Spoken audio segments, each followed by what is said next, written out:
Sarah had to travel from her city to another one for some important work. After saying goodbye to her family, she headed to the bus station.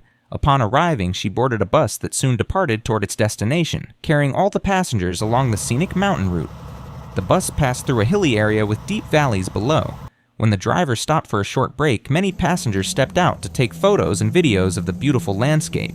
The woman also got off and began recording with her phone, walking a little farther from the group to get better shots. However, when she returned to the spot where the bus had been parked, she was shocked.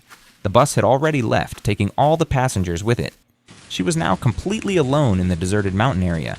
She started walking along the road, hoping to find help, but soon it began to rain heavily. There were no vehicles, no people, just silence and fog. Feeling helpless, she kept walking along the roadside, shivering and scared. Then suddenly, her foot slipped on the wet ground, and she fell off the edge into the deep valley below. By sheer luck, she managed to grab hold of a tree branch and hung there, trembling. The valley beneath was extremely deep. If she fell, she would not survive. She screamed for help again and again, but no one was around to hear her. Just then, a U.S. Army soldier, riding his motorbike, happened to be passing through that same mountain road. He was on his way to attend an important military ceremony at his base. As he rode through the rain, he suddenly heard a woman screaming for help. He stopped his bike instantly, ran to the edge of the cliff, and looked down.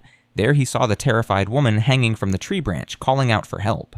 Without wasting a second, the soldier ran back to his bike, grabbed a thick rope, and tied one end securely to a nearby tree and the other around his waist. Then, with determination and courage, he began to descend carefully down the cliff through the rain and wind. After a few tense moments, he finally reached the woman. Holding the rope tightly with one hand, he extended the other hand to support her. "Don't worry, I've got you," he said calmly. Slowly and carefully, he guided her upward, both of them climbing together with great effort. After a struggle, they finally reached the top safely. Exhausted and drenched, they both sat on the ground, breathing heavily with relief. The woman, still trembling, looked at him with tears in her eyes and said, "If you hadn't come today, I would have died. Thank you so much." The soldier smiled humbly and nodded. Then he helped her onto his bike, started the engine, and together they rode away toward their destinations. If you liked this story, don't forget to like the video and subscribe to the channel to honor this brave soldier's courage.